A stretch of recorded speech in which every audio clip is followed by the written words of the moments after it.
Welcome to the Greenway with Mac, a channel that celebrates active transportation. And in this video, I'm showing you another fantastic segment in Vancouver's budding trail network. Downtown and some western Vancouver neighborhoods are divided by a short inlet that comes from the west, which is called False Creek, and all along it are separated walking and biking trails. In this video, I will show you nearly the full route around False Creek while telling stories and pointing out the landmarks that make this a world-class city. I was staying in the Yaletown neighborhood, so that's where I have decided to start the video, which is on the north shore of False Creek, and we will be making a clockwise loop.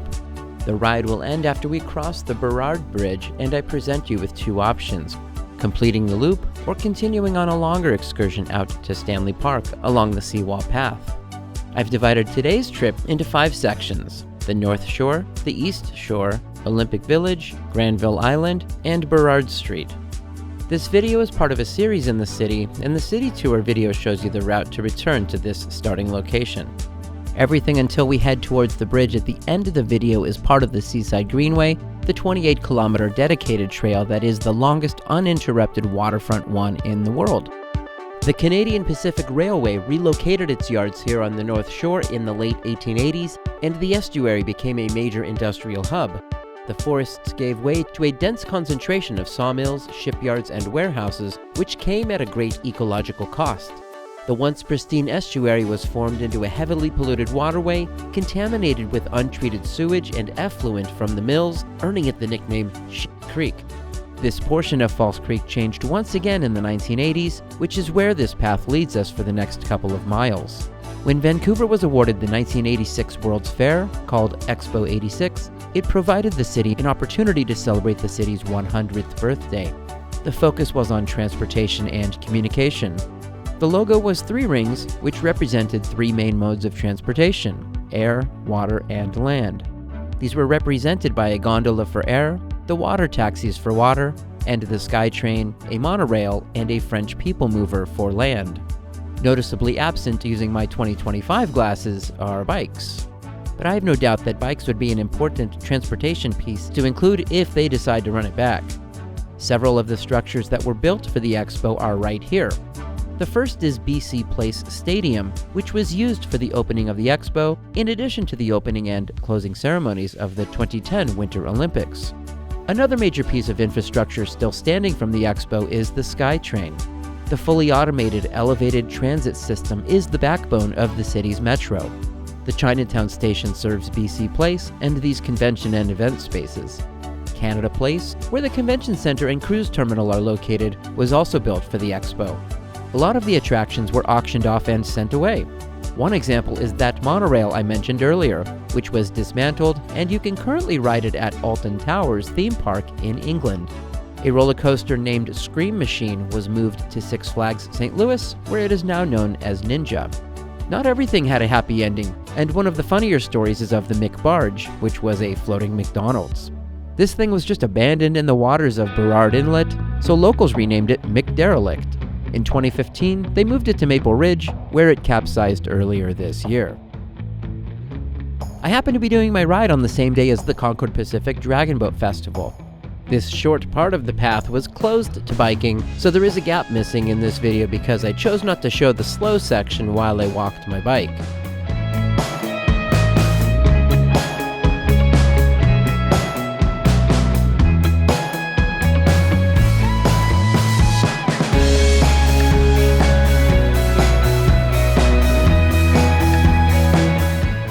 Once we turn the corner, we briefly head south as we transition into the next segment of the video, the East Shore.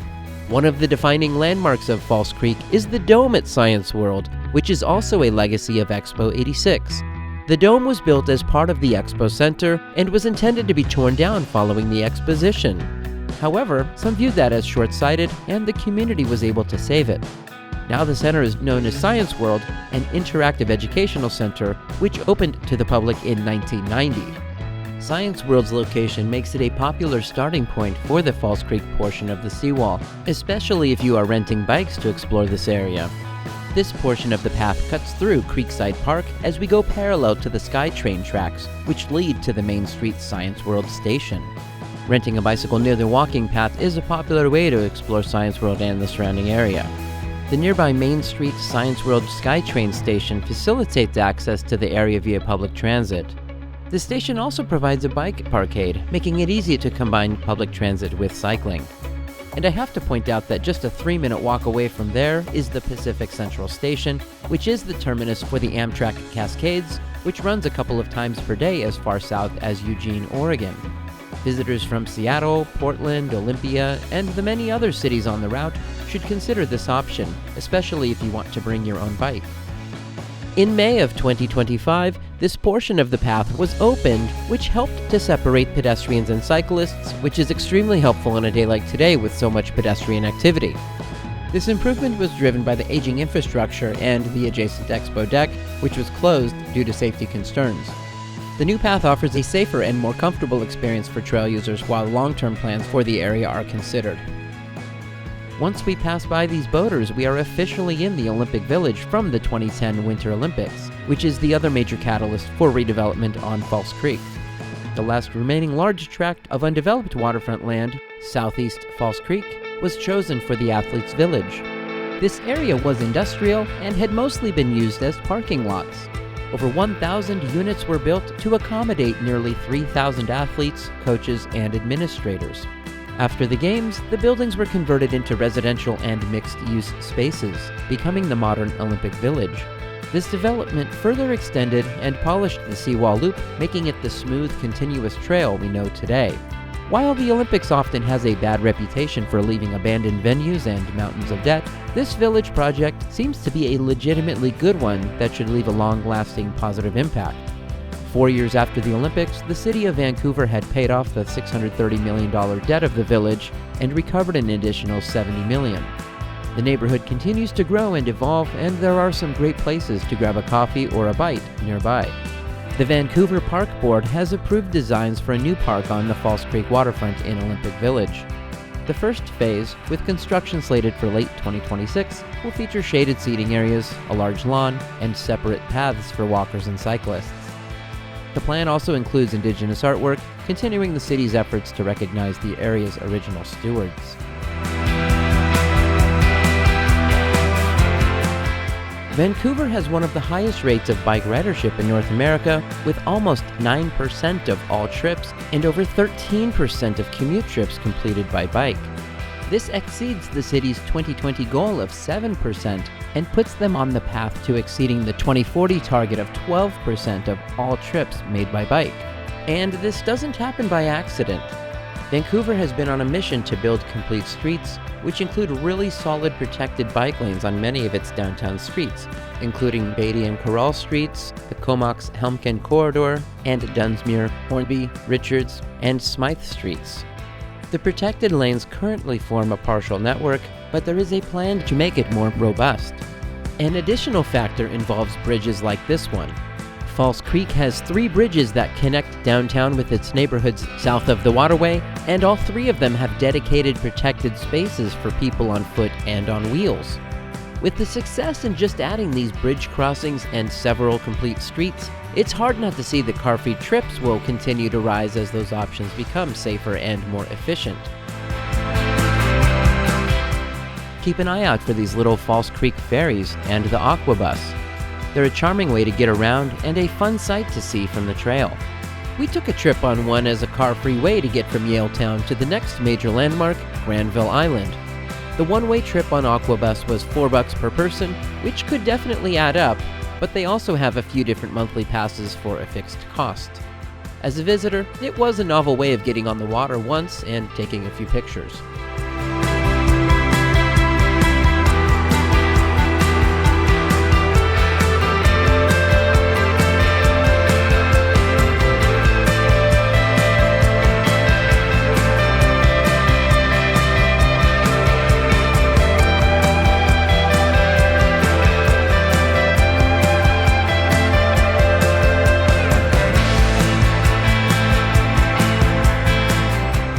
Take a second to like the video if you've enjoyed it, and share it with someone you'd like to ride with. Those simple actions can really help others learn about the great bike infrastructure of the world. And subscribe if you haven't already done it.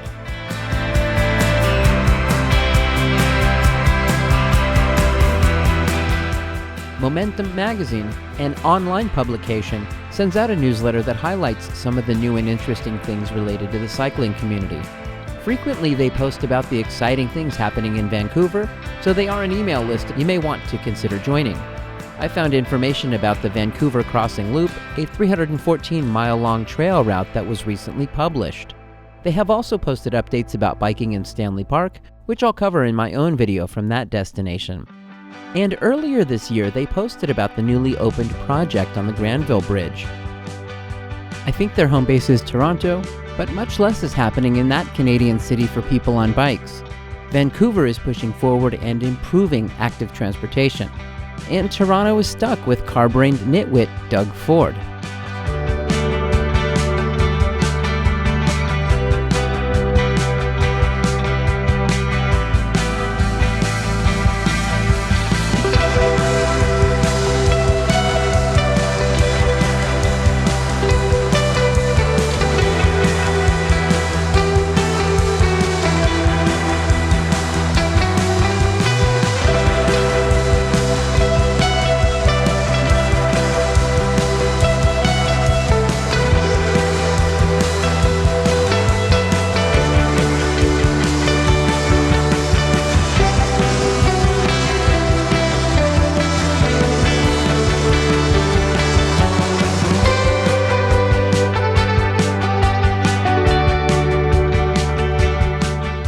The City of Vancouver's website has 3 suggested bike rides, the iconic, Seaside, and creative Vancouver bike routes. The site includes information about distances and difficulty, and you can find those links in the description. This False Creek Loop Tour overlaps with all 3 routes, but here it is as a portion of the Seaside route. I also have a playlist with all of my videos from Vancouver, so add that to your watch list for lots more about this great city.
The only bridge over False Creek that I did not personally go on was the next one, the Granville Street Bridge.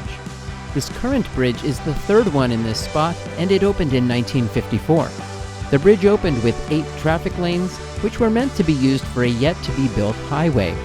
Luckily for everyone, the project was canceled in the 60s. One of the noticeable things that contributes to downtown Vancouver's greatness is the fact that there is no high-speed highway that destroys its downtown wealth. Cities are so much better off when they are the destination of a highway, not divided by one for users just cutting through. Some recent improvements are the repurposing of the Granville loops, which each consumed at least a block of space on both sides of the bridge. For the convenience of speeding up drivers, some of the most valuable land on the planet was visually teabagged. Currently, the land is being developed and returned to neighbors with new residences and park space. The other big bridge improvements just finished in July of 2025, and those are the pedestrian and bicycle lanes. 2 of the traffic lanes were converted for people on wheels.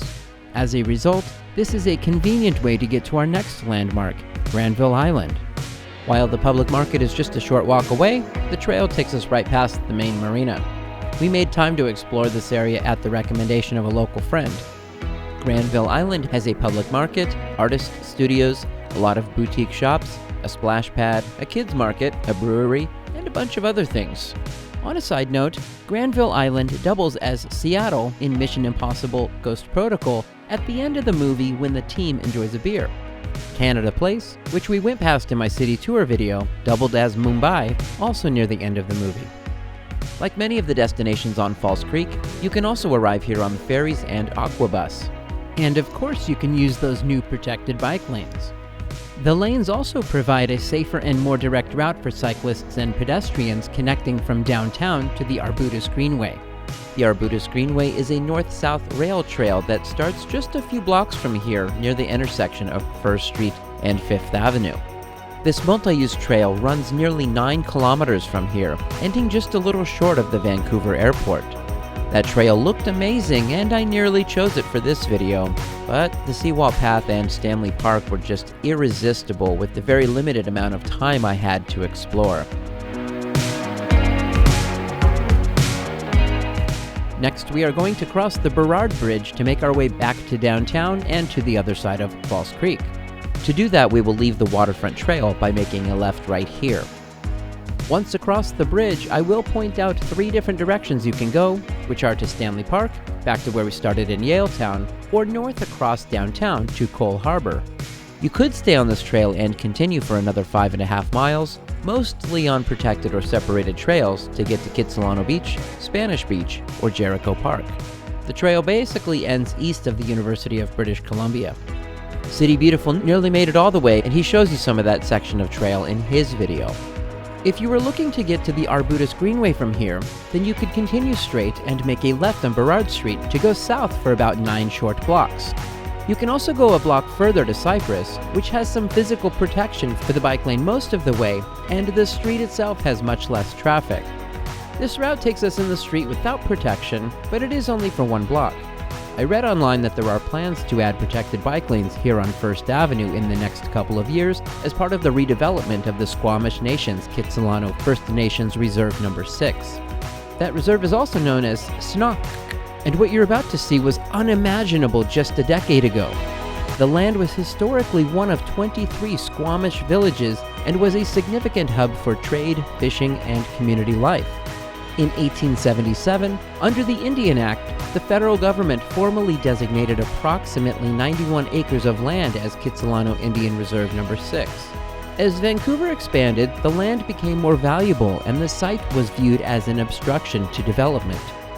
Small sections of the land were taken in 1886 and 1902, and eventually the British Columbian government took everything between 1913 and 1916.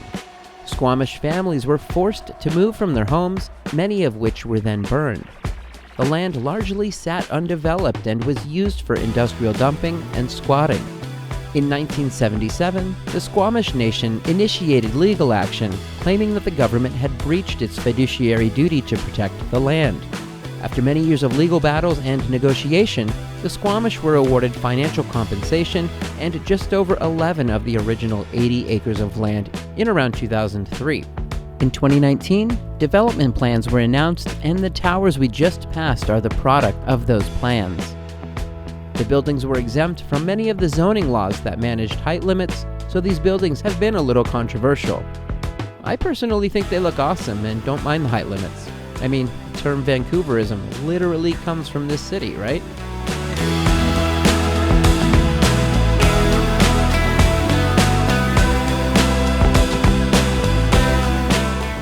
The Burrard Street Bridge stands as one of Vancouver's most enduring landmarks. It was built between 1930 and 32 and is Art Deco, like the Golden Gate Bridge, which was also built at this time. It was originally opened with 6 lanes for vehicles. People on bikes were originally expected to bike with traffic, but this situation became dangerous as the speed limit was increased to 60 kilometers per hour, so bikes were expected to share the 8.5-foot sidewalk with pedestrians. As you would expect, this created tension between those groups, and the city was successfully sued following an accident. In 1996, the city opened one of the lanes exclusively to bikes, but drivers cried bloody murder, and the city folded, returning the space to cars after just 1 week. Momentum to reopen the lanes for bikes would not happen for another 10 years. Engineers discussed removing the railings and adding additional lanes that hung over the side, but as you would expect, the cost was tens of millions of dollars. Others were concerned about damaging the character of the structure. With the 2010 Olympics rapidly approaching, the city finally did the right thing and reallocated this space to bikes. Traffic volume and speeds barely changed, but cycling increased dramatically, enabling these lanes to be some of the most highly used protected bike lanes in North America. Vancouver's Downtown Business Improvement Association, who had initially opposed the lanes, eventually acknowledged that many employees and customers use the bike lanes to get to downtown and now endorse cycling infrastructure. You can continue straight and you'll end up at Canada Place and the Convention Center, which is where you would overlap with my city tour video. The protected lanes continue for about a block and a half, so I don't recommend that route if that's your destination. Use Hornsby Street by turning on Drake Street, or follow me on Pacific.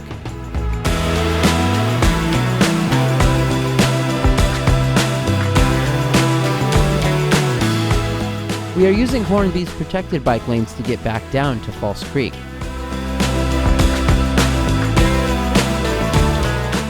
When you get to the bottom, you'll have a couple of options. These lanes dead end at the Waterfront Trail. You can go right, and the Waterfront Trail meanders towards Stanley Park. I went up a block from the water and rode in protected bike lanes on Beach Avenue, which start to our right here on Beach Avenue and head northwest. If you'd like to see that route, then click the card at the end of this video. I want to send a special thanks to my childhood buddy, Ricky Trujillo, for sharing a lot of great information about this fantastic city. I'm sorry we missed you on this trip, but I hope to get back soon. If you go left at the bottom, then you can complete the loop and be at our starting location of this video in just a few minutes. This path is also an option if you're making your way back to Yaletown or anywhere else in this video.